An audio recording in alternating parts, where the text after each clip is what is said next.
എൻ്റെ പേര് നിതിൻ എന്നാണ്. ഞാൻ വരുന്നത് കാഞ്ഞൂരിൽ നിന്നാണ്. കാഞ്ഞൂർ. ഞാനൊരു നോൺ ക്രിസ്ത്യനാണ്. ഞാൻ നിയോഗം വെച്ചത് 2023 ഏപ്രിൽ മാസം അവസാനം ആണ് ഞാൻ ഉടമ്പടി പ്രാർത്ഥന തുടങ്ങുന്നത്. ആ സമയത്ത് എൻ്റെ വീട് പണി, ആദ്യമേ പറയാം, ഞാനൊരു ഗവൺമെൻറ് ജീവനക്കാരനാണ്. എങ്കിലും എൻ്റെ എനിക്ക് സർവീസ് കയറിയത് 32 വയസ്സ് കഴിഞ്ഞിട്ടാണ് ഞാൻ കിട്ടിയത്. അതിനുശേഷമാണ് വീടിൻ്റെ അവസ്ഥ വളരെ മോശമായിരുന്നു. ഒരു കല്യാണാലോചന പോലും നടത്താൻ പറ്റാത്ത ഒരു ഇതിലേക്ക് എത്തിയിരുന്നു. അപ്പോഴാണ് ഈ പറഞ്ഞ പോലെ ഞാൻ വീട് പണി തുടങ്ങിയത്. എൻ്റെ അമ്മ ഉടമ്പടി പ്രാർത്ഥിക്കുന്ന ആ വ്യക്തിയായിരുന്നു.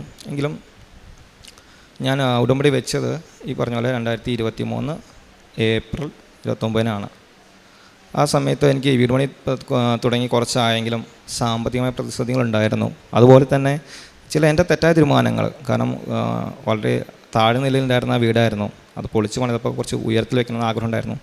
അപ്പോൾ വിചാരിച്ചതിനൊക്കെ ഒരടി മുകളിലേക്ക് ഞാൻ പണിട്ട് നികത്താനൊക്കെ തീരുമാനിച്ചു. അതുമായി ബന്ധപ്പെട്ട പ്രശ്നങ്ങളും സാമ്പത്തിക പ്രതിസന്ധികളൊക്കെ എനിക്കുണ്ടായിരുന്നു. ഈ സമയത്താണ് ഈ പറഞ്ഞ പോലെ അമ്മയുടെ വിശ്വാസം, അമ്മയിൽ നിന്ന് എനിക്കാണ് വിശ്വാസം ലഭിച്ചത്. അമ്മ ഓരോ തവണയും ഓരോ പ്രതിസന്ധികളിലും അമ്മ ബൈബിള് നോക്കിയിട്ട് പ്രാർത്ഥിച്ച്, മാതാവിനോട് പ്രാർത്ഥിച്ചിട്ട് ബൈബിൾ നോക്കിയായിരുന്നു അമ്മ എന്നോട് ഒരു കാര്യം പറയുക. അപ്പോൾ ആദ്യം ഞാൻ വിശ്വസിച്ചിരുന്നില്ല അമ്മയുടെ ഈ കാര്യങ്ങൾ. കാരണം ഇതൊക്കെ എന്താ, ശരിയാണ്, ഞാൻ അങ്ങനെ ശരിക്കും എതിർത്തിരുന്നു. അമ്മ പ്രാർത്ഥിക്കുന്ന പോലും കാണുമ്പോൾ ഞാൻ മൈൻഡാക്കില്ല. കാര്യം എൻ്റെ വീട്ടിലെല്ലാവരും ഒരു 5 മണിക്ക് എണീക്കും. 5:30 മണിക്ക് ആ പരിമിതമായ സൗകര്യത്തിൽ വെച്ച് അമ്മ പ്രാർത്ഥിക്കും. എന്നും പ്രാർത്ഥിക്കും, 2 നേരവും പ്രാർത്ഥിക്കും. ആ സമയത്തൊക്കെ 2018 മുതലാണ് അമ്മ പ്രാർത്ഥന തുടങ്ങിയത്. അപ്പോൾ ഞാൻ ഇതിനൊക്കെ എതിരായിരുന്നു. കാരണം ഞാൻ ഈ ട്രോൾസ് വരുമ്പോൾ ചിരിക്കുമായിരുന്നു. കാരണം ഇതൊക്കെ സത്യമാണ്. കാരണം ഇതൊക്കെ എങ്ങനെ പോസിബിൾ അങ്ങ് ചിന്തിച്ച വ്യക്തിയാണ്. പിന്നീടാണ് അമ്മയിൽ നിന്നുള്ള വിശ്വാസം. കാരണം ഓരോ ഘട്ടങ്ങളിലും അമ്മ എനിക്ക് പറഞ്ഞു തരുന്ന കാര്യങ്ങൾ, അത് സാധാരണ ഒരു മകന് ഒരമ്മ കൊടുക്കുന്ന സാന്ത്വനിപ്പിക്കാൻ അല്ലെങ്കിൽ ആശ്വസിപ്പിക്കാൻ കൊടുക്കുന്ന കാര്യങ്ങളല്ല അമ്മ പറയുന്നത്. അമ്മ ഒരു തിരിയെടുത്ത് മാതാവിൻ്റെ മുമ്പിൽ കത്തിക്കും, എന്നിട്ട് പ്രാർത്ഥിക്കും. എന്നിട്ട് പിന്നെ അമ്മ ബൈബിൾ നോക്കും, പ്രാർത്ഥിക്കും. എന്നിട്ട് ബൈബിൾ നോക്കിയിട്ടാണ് ആ വചനം എന്താണ് ആ വചനം പറഞ്ഞുകൊണ്ടിരുന്നത്. അങ്ങനെ ആദ്യമൊക്കെ എനിക്ക് ഇതൊക്കെ സ്വാഭാവികമായിട്ട് സംഭവിക്കുന്നതാവാം, ഒരു സ്വാഭാവികമല്ല എന്ന് പറയാൻ ആ വാക്ക് സംഭവിച്ചാവാം. പിന്നീടും പല ഘട്ടങ്ങളിലും പല പ്രതിസന്ധി ഘട്ടങ്ങളിലും ഇതെന്നെ ആവർത്തിക്കാൻ തുടങ്ങി. അപ്പോഴാണ് എനിക്ക് മനസ്സിലായത് ഈ അമ്മയുടെ ഈ പ്രാർത്ഥനയിലുള്ള സത്യമുണ്ട്, അമ്മ പറഞ്ഞിരുന്ന വചനങ്ങളിൽ വിശ്വാസമുണ്ട്. അങ്ങനെ എന്തെങ്കിലും വിശ്വാസം വന്നു തുടങ്ങി. പിന്നീടാണ് ഈ പറഞ്ഞ വീട് പണി തുടങ്ങുന്നതും. ആ സമയത്തും പ്രതിസന്ധികളുണ്ടായിരുന്നു. ആ സമയത്തും ഈ പറഞ്ഞ പോലെ ആദ്യഘട്ടങ്ങളിൽ ചില ആക്സിഡൻസ് ഒക്കെ ഉണ്ടായിരുന്നു. അമ്മ ഈ പറഞ്ഞ പോലെ ഉപ്പിട്ട് പ്രാർത്ഥിക്കും. അപ്പം ഞാൻ അപ്പോഴേ കാണുന്നത് ഈ അമ്മ ഉപ്പിട്ടൊക്കെ പ്രാർത്ഥിക്കുന്നു. കാരണം എനിക്ക് ഞാൻ ആദ്യം ഒരു എതിർപ്പുണ്ടായിരുന്നു. പിന്നെ പതിയെയാണ് എനിക്ക് വ്യത്യാസം വന്നു തുടങ്ങിയത്. കാരണം അമ്മ പ്രാർത്ഥിക്കുന്ന പോലെയും അമ്മ പറയുന്ന പോലെയും വചനം നോക്കി പറയുന്ന പോലെയും സംഭവിച്ചുകൊണ്ടിരിക്കുന്നു. കുറച്ചുകൂടി ലൈഫിലും മൊത്തമായി ജീവിതത്തിൽ മാറ്റം വന്നുകൊണ്ടിരിക്കുന്നു. അപ്പോൾ എനിക്ക് മനസ്സിലായി ഇതിൽ അങ്ങനെ ആ വിശ്വാസം എനിക്ക് വരുന്നു. പിന്നെ ഈ പറഞ്ഞ പോലെ സാമ്പത്തികമായ ആ പ്രതിസന്ധി എനിക്ക് വന്നപ്പോൾ ഞാൻ ഉടമ്പടി വെച്ചു. ഞാൻ ഇവിടെ വന്നു. മറ്റു നിയമങ്ങളുണ്ടായിരുന്നെങ്കിലും സാമ്പത്തികമായിട്ട് ഈ പറഞ്ഞ പോലെ വീടിൻ്റെ പണി സമയബന്ധിതമായിട്ട് പൂർത്തിയാക്കാൻ, കാരണം ഒരു നീക്കിയിരിപ്പില്ലാണ്ടാണ് ഞാൻ തുടങ്ങിയ ആളാണ് വീട് പണി. കാരണം സർവീസ് കയറിയിട്ട് കുറച്ച് ആൾ ആയിട്ടുണ്ടായിരുന്നുള്ളൂ. അപ്പോൾ ഒരു നീക്കിയിരിപ്പുണ്ടായിരുന്നില്ല.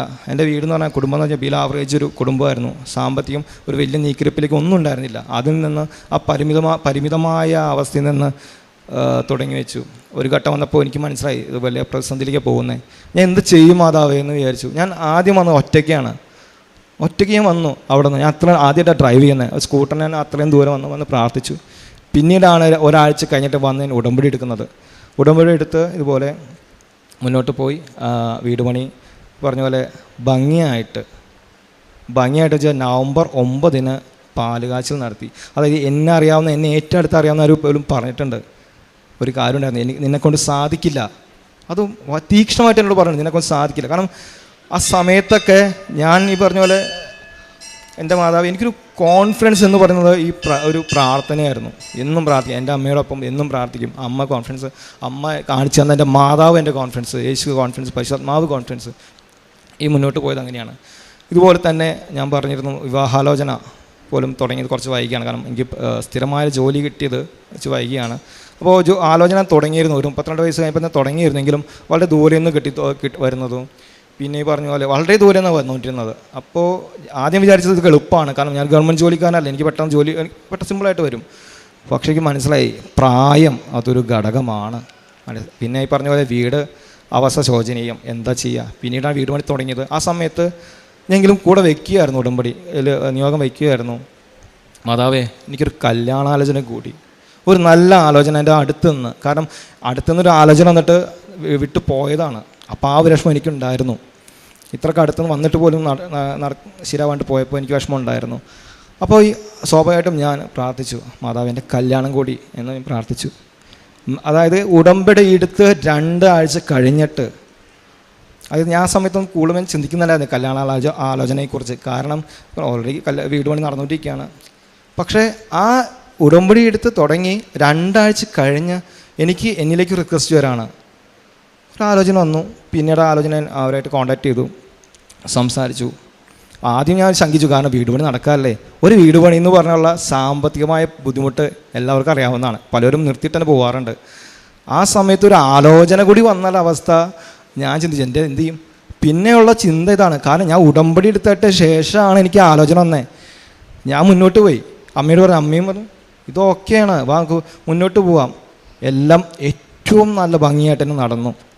എൻ്റെ കല്യാണം നടക്കുന്നത് 2023 നവംബർ മാസം 10-ാം തീയതിയാണ്. എൻ്റെ വീട് പണി കഴിഞ്ഞ് പെരമാറ്റം നടക്കുന്നത് നവംബർ 9. അതായത് നവംബർ 9-ന് എൻ്റെ പെരമാറ്റവും നവംബർ 10-ന് എൻ്റെ കല്യാണമായിരുന്നു. ആ പെൺകുട്ടിനെ പുതിയ വീട്ടിലേക്ക് ഞങ്ങൾ ഒരുമിച്ച് കയറി. അമ്മ മാതാവിനും യേശുവിനും പരിശുദ്ധാത്മാവിനും നന്ദി. ഞാൻ ആദ്യം ഒരു ക്ഷമ പറയാം, കാരണം ഇപ്പോൾ ഇന്നത്തേക്ക് 1 വർഷം കഴിഞ്ഞു. ഇപ്പോൾ 2025 ഞാൻ ഇത്രയും വൈകിച്ചതിൽ ക്ഷമ ചോദിക്കുന്നു. കാരണം ഞാൻ നിയോഗ പ്രാർത്ഥനയിൽ വേറെ നിയോഗങ്ങൾ വെച്ചിരുന്നു. ഒരുപക്ഷെ ഞാൻ ആഗ്രഹിച്ചത് ആ നിയോഗം കൂടി സാധിച്ചിട്ട് ഒരുമിച്ച് പറയാമെന്ന് വിചാരിച്ച് ഞാൻ ദൈവത്തോട് എപ്പോഴും പറയാമായിരുന്നു. പക്ഷേങ്കിലും ചിലപ്പോൾ പറയും, ഇല്ല ഇത് പറയണം, മനസ്സിൽ തോന്നിയിരുന്നു. അങ്ങനെയാണ് ഞാൻ വന്ന് പറഞ്ഞത്. അപ്പോൾ ഇത്രയും വൈകിച്ചതിന് ഞാൻ ആദ്യമേ ക്ഷമ പറയുന്നു. ഇപ്പോൾ എൻ്റെ 4ാമത്തെ പുതുക്കലാണ്. അങ്ങനെ എല്ലാ അനുഗ്രഹവും ഇപ്പോഴും തന്നുകൊണ്ടിരിക്കുന്ന പരിശുദ്ധാത്മാവിനും യേശുവിനും കൃപാസനമ്മയ്ക്കും നന്ദി, കോടാനുകോട് നന്ദികൾ. പിന്നെ പ്രേക്ഷിത പ്രവർത്തനങ്ങളായിട്ട് ഞാൻ പത്രം വാങ്ങിയിട്ട് പത്രങ്ങൾ വീടുകളിൽ നേരിട്ട് കൊടുക്കുമായിരുന്നു.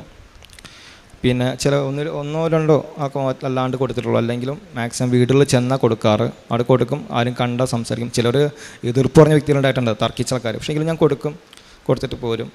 കാരുണ്യ പ്രവൃത്തിയായിട്ട് പാലിയേറ്റീവ് കെയറിൽ പോയിട്ട് എൻ്റെ സാമ്പത്തിക സ്ഥിതി അനുസരിച്ച് ഉള്ള ഒരു സാമ്പത്തിക സഹായം ഞാൻ കൊടുക്കുമായിരുന്നു. പിന്നെ ഞാൻ ഗവൺമെൻറ് ഹോസ്പിറ്റലിലൊക്കെ പോയിട്ട് രോഗികളെ കണ്ടിട്ടുണ്ട്. അപ്പോൾ എനിക്ക് പറ്റാവുന്ന സാമ്പത്തിക സഹായം ഞാൻ കൊടുത്തിട്ടുണ്ട്. പിന്നെ ഇതുപോലെ തന്നെ വൃദ്ധസദനം, വീടിനടുത്തൊരു വൃദ്ധസദനമുണ്ട്, അവിടെ പോയിട്ടുണ്ട്.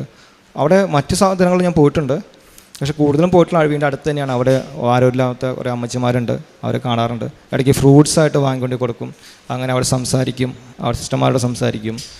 പിന്നെ ഈ പറഞ്ഞ പോലെ ബാലഭവനം, ഇതുപോലെ അനാഥ കുട്ടികളുടെ അവിടെയൊക്കെ പോയിട്ടുണ്ട്. ഇതുപോലെ നമുക്ക് സാധിക്കുന്ന രീതിയിൽ സഹായങ്ങൾ കൊടുക്കും. അങ്ങനെ എന്നാൽ സാധിക്കുന്ന വിധത്തിൽ എൻ്റെ സാമ്പത്തിക സ്ഥിതി അനുസരിച്ച് ഞാൻ സഹായം കൊടുക്കാറുണ്ട്. ഇപ്പോഴും ഞാൻ അതനുസരിച്ച് ചെയ്തു വരുന്നു. പിന്നെ പ്രാർത്ഥനകൾ പറഞ്ഞ പോലെ ഞങ്ങൾ വെളുപ്പിന് ഞാനും അമ്മയും ഇരുന്ന് പ്രാർത്ഥിക്കും. രൂപം വെച്ചിട്ടുണ്ട്, ഞങ്ങളുടെ ഷോർട്ട് കേസിൽ രൂപം വെച്ചിട്ടുണ്ട്. ഞങ്ങൾ മുമ്പിൽ രൂപം ഫോട്ടോയ്ക്ക് വെച്ച് ഞങ്ങൾ പ്രാർത്ഥിക്കും. 5:30 മണിക്ക് പ്രാർത്ഥിക്കും. ഇവിടെ ഡെയിലി ബ്രെഡ് ഉണ്ട്, ആ ഡെയിലി ബ്രെഡ് എന്നും ഡെയിലി ബ്രെഡ് കാണും. അതിനുശേഷം വീണ്ടും വിശ്വാസപ്രമാണവും ഈ പ്രത്യക്ഷ പ്രാർത്ഥന വീണ്ടും ചൊല്ലും. അങ്ങനെ ഒരു അരമണിക്കൂറോളം ഞങ്ങൾ നല്ല രീതിയിൽ പ്രാർത്ഥിക്കും. അപ്പോൾ തന്നെ അത് കഴിഞ്ഞിട്ട് ഉടമ്പടി വസ്തുക്കളുണ്ടല്ലോ, ഉടമ്പടി വസ്തുക്കൾ കയ്യിലെടുത്തിട്ട് വിശ്വാസപ്രമാണം ചൊല്ലിയിട്ട് ഞാൻ ആദ്യം അമ്മയ്ക്ക് കൊടുക്കും. അമ്മ അതിൻ്റെ ഞാൻ കഴിക്കും. പിന്നെ ഓയിലുണ്ട്, ഓയിൽ തൊടും. ഉപ്പ് കഴിക്കും, തേനുണ്ട്, തേൻ കഴിക്കും. അങ്ങനെ ഡെയിലി ഞാൻ വീടുള്ള സമയത്തൊക്കെ ഡെയിലി അങ്ങനെ ചെയ്യും.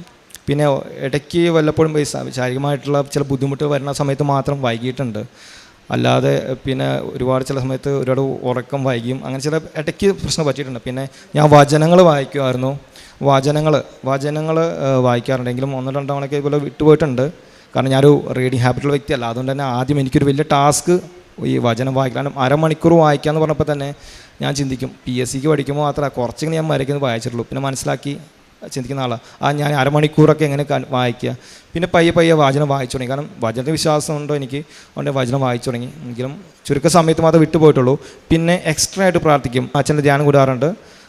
ഇടയ്ക്ക് വല്ലപ്പോഴും മാത്രമേ അങ്ങനെ വിട്ടുപോയിട്ടുള്ളൂ. പിന്നെ ഇതുപോലെ തന്നെ എക്സ്ട്രാ പ്രാർത്ഥിക്കും, യേശുവിനെ പ്രാർത്ഥിക്കും, മുട്ടിട്ട് പ്രാർത്ഥിക്കും. പിന്നെ പുസ്തകം എടുത്തിട്ട് ബൈബിളെടുത്തിട്ട് സങ്കീർത്തനം 5, സങ്കീർത്തനം 91, പിന്നെ 90-ലെ 14 ഞാൻ ഡെയിലി പ്രാർത്ഥിക്കാറുണ്ട്. അങ്ങനെ ചെയ്യാറുണ്ട്. പിന്നെ ഞാൻ എക്സ്ട്രാ ആയിട്ട് അച്ഛൻ പറയുന്നത് റാൻഡമായിട്ട് എടുത്തിട്ട് ഒരു 5 വചനങ്ങൾ അങ്ങനെ ഇടയ്ക്ക് വായിക്കാൻ പറയാറുണ്ട്. അതുപോലെ ഞാൻ അതുപോലെ ആ പ്രാർത്ഥന സമയത്ത് നോക്കിയിട്ട് 5 വചനം നോക്കും. പക്ഷേ എന്നല്ല, ചിലപ്പോൾ നമ്മുടെ പ്രതിസന്ധികൾ പലപ്പോഴും ഉണ്ടാവാറുണ്ട്. ആ സമയത്തൊക്കെ ഈ വചനം നോക്കുമ്പോൾ നമുക്കൊരു ക്ലിയറായിട്ട് റൂട്ട് തരുന്ന പോലെയാണ്. കാരണം ഓൾറെഡി എനിക്ക് വചന വിശ്വാസമാണ്. അതുപോലെ തന്നെ ഞാൻ എന്നാലും മനസ്സിൽ വിചാരിക്കും, ഇനിയിപ്പോൾ എന്ത് ചെയ്യും, എന്താ ഇനി വചനം. അപ്പോൾ നമുക്കൊരു വ്യക്തി പറഞ്ഞു തരുന്ന പോലെയാണ്, നീ ഇതെന്തെങ്കിലും ചെയ്യും, നിനക്കൊരു കുഴപ്പമില്ല എന്ന്. കാരണം ഈ അടുത്ത് എനിക്കൊരു പോലെ സാമ്പത്തിക പ്രതിസന്ധി വന്നു. അപ്പോൾ ഞാനിതുപോലെ വചനം നോക്കി പറഞ്ഞു, ഇത് കുഴപ്പമില്ല, നിനക്ക് സാധിക്കും, നിന്നുള്ളത് എടുത്താൽ മതി. ആ വചനം എന്നോട് പറയാം. അപ്പോൾ ഞാൻ ഇതെങ്ങനെ ശരിക്കും ആദ്യം എനിക്കുണ്ടായിരുന്നു, ഇതെങ്ങനെ സംഭവിക്കണേ, ഇതങ്ങനെ. പക്ഷെ ഇപ്പം എനിക്കറിയാം. കാരണം നമ്മളോട് സംസാരിക്കുകയാണ്, വചനം വഴി സംസാരിക്കുകയാണ്, വചനം വഴി നമ്മൾ സംസാരിച്ചുകൊണ്ടിരിക്കുകയാണ്. അത് ഈ പറഞ്ഞ പോലെ 2018 മുതൽ മാതാവിനെ എൻ്റെ അമ്മ വീട് പ്രാർത്ഥിക്കുന്നു, 2023 മുതൽ ഞാൻ പ്രാർത്ഥിക്കുന്നു. അങ്ങനെ ഒരു പ്രകടമായ വലിയ മാറ്റമാണ് എൻ്റെ കുടുംബത്തിൽ സംഭവിച്ചത്. അത് എന്നെ അറിയുന്ന, എനിക്ക് ചുറ്റും അറിയുന്ന എല്ലാവർക്കും അറിയാവുന്ന കാര്യം. കാരണം അവരൊരിക്കലും വിചാരിച്ചിട്ടില്ല ഈ ഒരു മാറ്റം, എൻ്റെ ആ സ്ഥലത്തുണ്ടായ മാറ്റം, എൻ്റെ ജീവിതത്തിലുണ്ടായ മാറ്റം ഒരിക്കലും ഒരാളും പ്രതീക്ഷിച്ചിട്ടില്ല. ഒരിക്കലും ഒരാളും. അതെനിക്ക് 101% ഉറപ്പിച്ച് പറയാൻ പറ്റും. പക്ഷേ ആ മാറ്റങ്ങൾ വന്നത് അമ്മ മാതാവിനെ പ്രാർത്ഥിച്ച എൻ്റെ അമ്മ ഇപ്പോൾ ഞാനൊന്നും കൊണ്ടുവന്നില്ല, അമ്മ വന്നു വിചാരിച്ചാണ്. പക്ഷേ സാധനം ഞാൻ കാരണം വരാറ്. ഇന്നാണ് ഞാൻ ബസ്സിന് വന്നത്. തനിച്ച് പോകാൻ ആഗ്രഹം ഉണ്ടായിരുന്നു. അപ്പോൾ ഇപ്പോൾ ഒരു അമ്മ വീട്ടിലുണ്ട്, അമ്മ പറഞ്ഞിട്ടാണ് കയറിയത്. അപ്പോൾ അങ്ങനെ ഞാൻ പറയാൻ ചെയ്ത് നന്ദി. കാരണം കോടാനോട് നന്ദികൾ. കാരണം ചിലപ്പോൾ ചില അപകട സാഹചര്യങ്ങൾ പോലും എന്നെ രക്ഷിക്കാറുണ്ട്. ഈ അടുത്തുണ്ടായിരുന്ന ഒരു ബുദ്ധിമുട്ട്, ഞാൻ പെട്ടെന്ന് ഞെട്ടിപ്പോയി. ഒരു വല്ലാത്തൊരു അപകടം സംഭവിച്ചാണ് എനിക്ക്. പക്ഷേ എന്തോ എൻ്റെ ഒരു മനസാധ്യമാണ്, നമ്മളൊരു നിയന്ത്രിക്കുന്ന പോലെ എല്ലാം, അങ്ങനെ എല്ലാം നിയന്ത്രിക്കുന്ന പോലെ പെട്ടെന്ന് ആ വാഹനം പെട്ടെന്ന് കടന്നുപോയി. അപ്പോൾ ഞാൻ നിർത്തി, ദൈവമേ എൻ്റെ അമ്മ മാതാവ് നന്ദി. കാരണം അത് ഒരു അപകടം ഉറപ്പ് എന്ന രീതിയിൽ സംഭവിക്കേണ്ട ഒരു അപകടമായിരുന്നത്. അതിനുശേഷം പിന്നീട് 2-3 ദിവസമായപ്പോൾ അവിടെ തന്നെ ഒരു അപകടം സംഭവിച്ചു. അതാണ് മറ്റൊരു ഇത്. അപ്പോൾ ഞാൻ എപ്പോഴും നന്ദി പറയും. എന്ത് കാര്യം ചെയ്യുമ്പോഴും ദൈവത്തെ മുൻനിർത്തി ചെയ്യുന്നു. മാതാവിന് പ്രാർത്ഥിക്കും. എല്ലാ കാര്യവും മാതാവിനെ പ്രാർത്ഥിച്ച് ചെയ്യാറ്. പിന്നെ ഈ പറഞ്ഞ പോലെ എനിക്കറിയാവുന്ന പലരും എൻ്റെ ഈ പ്രാർത്ഥന വിശ്വാസങ്ങൾ എതിർപ്പുള്ള ആൾക്കാരുണ്ട്. കാരണം വെച്ചാൽ ഞാനും പണ്ട് എതിർത്ത വ്യക്തിയാണ്. സ്വാഭാവികമായിട്ടും ഞാൻ കുറച്ച് യുക്തിപരമായിട്ട് ചിന്തിക്കുന്ന വ്യക്തിയായിരുന്നു. പിന്നെ എൻ്റെ അനുഭവങ്ങൾ ഞാൻ എല്ലാവരും എന്നോട് എതിർത്ത് പറയുന്ന വ്യക്തികളോടും പറയുന്ന കാര്യമുണ്ട്. ജീവിതാനുഭവം അത് തന്നെയാണ് എൻ്റെ ജീവിതത്തിൽ ഉണ്ടായ മാറ്റം. നിങ്ങൾക്കറിയാം, അത് എന്നുണ്ട് എൻ്റെ മെറിറ്റ് കൊണ്ടുണ്ടായ കാര്യമല്ല അത്. ആ വ്യത്യാസം എന്ന് പറയുന്നത് ഈ പ്രാർത്ഥന കൊണ്ടാണ്. എൻ്റെ അമ്മ തുടങ്ങി വെച്ച പ്രാർത്ഥന, എനിക്കും കൈമാറ്റം തന്ന വിശ്വാസം, ആ പ്രാർത്ഥന, ഈ ഒരു പ്രാർത്ഥനയിലൂടെ മാത്രമാണ് ഈ കഴിഞ്ഞ കുറച്ച് വർഷം കൊണ്ട് എൻ്റെ ജീവിതത്തിലുണ്ടായ, എൻ്റെ കുടുംബത്തിലുണ്ടായ ഏറ്റവും വലിയ മാറ്റം സംഭവിച്ചത്. എല്ലാത്തിനും പരിശുദ്ധാത്മാവിനോടും യേശുവിനോടും കൃപാസനമ്മയോടും കോടാനുകോടി നന്ദി ഞാൻ പറയുന്നു. 2 തിമോത്തിയോസ് 2:22 യുവസഹജമായ മോഹങ്ങളിൽ നിന്ന് ഓടിയകലുക, പരിശുദ്ധ ഹൃദയത്തോടെ കർത്താവിനെ വിളിക്കുന്നവരോട് ചേർന്ന് നീതി, വിശ്വാസം, സ്നേഹം, സമാധാനം എന്നിവയിൽ ലക്ഷ്യം വയ്ക്കുക. തൻ്റെ ഉടമ്പടി ജീവിതത്തിൻ്റെ ഒത്തിരി നന്മ നിറഞ്ഞ സാക്ഷ്യങ്ങൾ പരിശുദ്ധ കൃപാസന മാതാവിൻ്റെ സന്നിധിയിൽ സമർപ്പിക്കുന്നു. സഹോദരൻ സൂചിപ്പിച്ച പ്രധാന കാര്യങ്ങളിൽ ആദ്യത്തേത് ഭവന നിർമ്മാണത്തിൻ്റെ വിഷയമാണ്. ഒരു ഭവനം നിർമ്മിച്ച് സാമ്പത്തിക ഞെരുക്കത്തിലൂടെയും മുന്നോട്ട് പോകുവാനാവാത്ത സാഹചര്യത്തിലൂടെയൊക്കെ പോകുമ്പോൾ ആ ഭവന നിർമ്മാണം പൂർത്തീകരിക്കുവാൻ മകൻ ഏറ്റവും ശ്രദ്ധയോടെ കണ്ടിരുന്ന കാര്യം ഭവനത്തിന് ചുറ്റും അമ്മ ഉപ്പിട്ട് പ്രാർത്ഥിക്കുന്നു. 2018 മുതൽ ഉടമ്പടിയിലായിരിക്കുന്ന സഹോദരൻ്റെ അമ്മ അക്രൈസ്തവ കുടുംബമാണെങ്കിലും അമ്മയ്ക്കുള്ള വിശ്വാസം, മോനോടെപ്പോഴും അമ്മ മാതാവിനെക്കുറിച്ച് പറയുന്ന രീതികൾ, അതിനെ തട്ടിത്തെറിപ്പിച്ച് വേണ്ടെന്ന് കരുതി ഇങ്ങനെ പോകുന്ന ജീവിതം ഒക്കെയുള്ളപ്പോഴും അമ്മ മാതാവ് ആ കുടുംബത്തിന് ഈ അമ്മയുടെ കൊടുത്ത സംരക്ഷണത്തെയാണ് മകൻ തൻ്റെ സാക്ഷ്യത്തിലുടനീളം ആവർത്തിച്ചു കൊണ്ടിരുന്നത്. ആ ഭവന നിർമ്മാണം പാതുപിടിയിൽ നിലയ്ക്കുമോ, തനിക്ക് പറ്റുന്നതാണോ, ഇനി എവിടുന്ന് സാമ്പത്തികം ശരിയാകും എന്നൊക്കെ ആകുലപ്പെടുത്തുന്ന ചിന്തകൾ എപ്പോഴും ഉണ്ടായിരുന്നപ്പോഴും ഒരു തവണ പോലും അത് മുടങ്ങാതെ മുന്നോട്ട് പോകുവാൻ സഹോദരൻ്റെ അമ്മയുടെ വിശ്വാസവും വിശ്വസ്തതയുമുള്ള പ്രാർത്ഥനയിലൂടെ സഹായിച്ചിരുന്നു. അങ്ങനെയാണ് ഇവിടെ ഉടമ്പടി എടുക്കുവാനുള്ള പ്രചോദനം വരികയും അമ്മ മാതാവിൻ്റെ തിരുനടയിലെത്തി ഉടമ്പടി എടുക്കുകയും ചെയ്യുന്നത്. ഉടമ്പടി എടുത്ത നിമിഷം മുതൽ ഉടമ്പടി വിശ്വസ്തയോടും വിശ്വാസത്തോടും ജപിക്കുവാൻ, അതിൻ്റെ ഓരോ കാര്യവും നല്ല രീതിയിൽ ഉപയോഗപ്പെടുത്തുവാൻ വേണ്ടി മകൻ ശ്രമിച്ചിരുന്നു. മകൻ പറയുന്നുണ്ട്, ഞാൻ പോലും എനിക്ക് വിശ്വസിക്കുവാനാവാത്ത വിധം, എന്നെ അറിയുന്നവർക്ക് വിശ്വസിക്കുവാനാവാത്ത വിധം മനോഹരമായ ഒരു വീട് അമ്മ മാതാവിൻ്റെ ഉടമ്പടി എടുത്ത കുറച്ച് നാളുകൾക്കകം നന്നായി പൂർത്തീകരിക്കുവാൻ സാധിച്ചുവെന്ന. മറ്റൊന്നൊരു വിവാഹത്തെക്കുറിച്ചുള്ള ആലോചനയാണ്. 32 വയസ്സെത്തിയത് കൊണ്ട് വിവാഹാലോചന നടക്കുന്നില്ല, വരുന്നത് തട്ടി പോകുന്നു.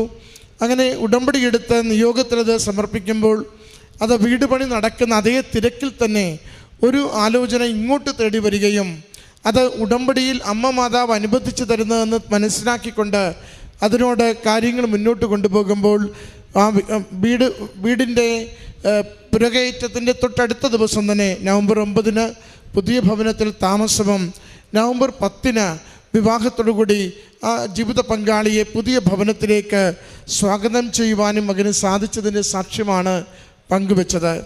ഒരാളെടുക്കുന്ന ഉടമ്പടി, ഒരാളുടെ അമ്മ മാതാവിനുള്ള ശരണപ്പെട്ട ജീവിതം അതെങ്ങനെ കുടുംബത്തിൽ ഓരോരുത്തരിലേക്കും പകരുന്നു, സ്വാധീനിക്കുന്നു, നന്മയായി തീരുന്നുവെന്ന് മകൻ്റെ സാക്ഷ്യത്തിലൂടെ പങ്കുവയ്ക്കുന്നുണ്ട്. മകൻ പറയുന്നുണ്ട്, എനിക്കെല്ലാം പറഞ്ഞു തന്നത് അമ്മയാണ്. വാക്കുകൊണ്ടല്ല, പ്രവൃത്തി കൊണ്ട്, ജീവിതം കൊണ്ട്, രാവിലെയും സന്ധ്യയ്ക്കുമുള്ള പ്രാർത്ഥന കൊണ്ട്, ജീവിച്ചു പോകുന്ന രീതികൾ കൊണ്ട് ഈ കൃപാസന മാതാവിനോട് ചേർന്ന് നടക്കുമ്പോൾ അതെപ്പോഴും വലിയ വലിയ അനുഗ്രഹങ്ങളിലേക്ക് ഇല്ലായ്മയിൽ പോലും നമ്മളെ വഴി നടത്തുമെന്ന് അമ്മയാണ് എന്നെ പഠിപ്പിച്ചതും എനിക്കതിനുള്ള സഹായം നൽകിയതും. അങ്ങനെയാണ് ഞാൻ അമ്മ മാതാവിൻ്റെ തിരുനടയിൽ ഉടമ്പടി എടുത്ത നാൾ മുതൽ സന്തോഷം, സമാധാനം, സ്നേഹം, പ്രത്യാശയോടുകൂടി ചുവടുവയ്ക്കുവാനുള്ള കരുത്ത് അതെപ്പോഴും അമ്മ പകർന്നു നൽകിക്കൊണ്ടിരുന്നുവെന്ന്. പ്രിയമുള്ളവരെ, ഉടമ്പടി ജീവിതം നമ്മളെ ദൈവത്തിൽ വേരുറപ്പിച്ച് നിൽക്കുവാൻ സഹായിക്കുന്നു. ഉടമ്പടി ജീവിതം സഹോദരങ്ങളുടെ ജീവിതത്തിൻ്റെ കണ്ണീരൊപ്പുവാൻ സഹായിക്കുന്നു. ഉടമ്പടി ജീവിതം നമ്മുടെ ജീവിതത്തിൻ്റെ ഭൗതികമായ ആവശ്യങ്ങൾക്ക് ദൈവ സംരക്ഷണം കൊണ്ട് ഒരു വലയം തീർക്കുവാൻ നമ്മളെ സഹായിക്കുന്നു. ഉടമ്പടി ജീവിതം നാം ഇന്ന് വരെ കാണാത്ത നന്മകൾ സമയച്ചുരുക്കത്തിൽ അമ്മ മാതാവ് നമ്മുടെ കണ്ണുകൾക്ക് മുമ്പിൽ കൊണ്ടുവരുന്നത് കാണുവാനുള്ള ഭാഗ്യം നമുക്ക് നൽകുകയും ചെയ്യുന്നു. അതുകൊണ്ട് വിശ്വാസത്തോടെ ഉടമ്പടിയിൽ നമുക്ക് മുന്നേറാം. ഓരോ ഉടമ്പടി ജീവിതവും ഓരോ ദൈവനാമ പ്രകീർത്തനമാണ്. അതിനുവേണ്ടി നമ്മളെയും ഈ എൽത്താരയിൽ പ്രത്യക്ഷീകരണത്തിന് സാക്ഷിയാക്കണമേ എന്ന് പ്രാർത്ഥിക്കാം. ഈ മകനും കുടുംബത്തിനും ലഭിച്ച എല്ലാ നന്മകളെ ഓർത്ത് അമ്മ മാതാവിനും തിരുക്കുമാരനും നന്ദി പറഞ്ഞുകൊണ്ട് കരങ്ങളടിച്ച് ഈ സാക്ഷ്യം സമർപ്പിക്കാം. അത്യപൂർവ ദൈവാനുഭവങ്ങൾ ഇനി നിങ്ങൾക്കും സ്വന്തം. ഈ യൂട്യൂബ് ചാനൽ ഇതുവരെ സബ്സ്ക്രൈബ് ചെയ്തിട്ടില്ലെങ്കിൽ ഇപ്പോൾ തന്നെ സബ്സ്ക്രൈബ് ചെയ്യുക. ഈ വീഡിയോ ഇപ്പോൾ തന്നെ നിങ്ങളുടെ സുഹൃത്തുക്കൾക്ക് ഷെയർ ചെയ്തുകൊണ്ട് കർത്താവിൻ്റെ പ്രേക്ഷിതരാകുക.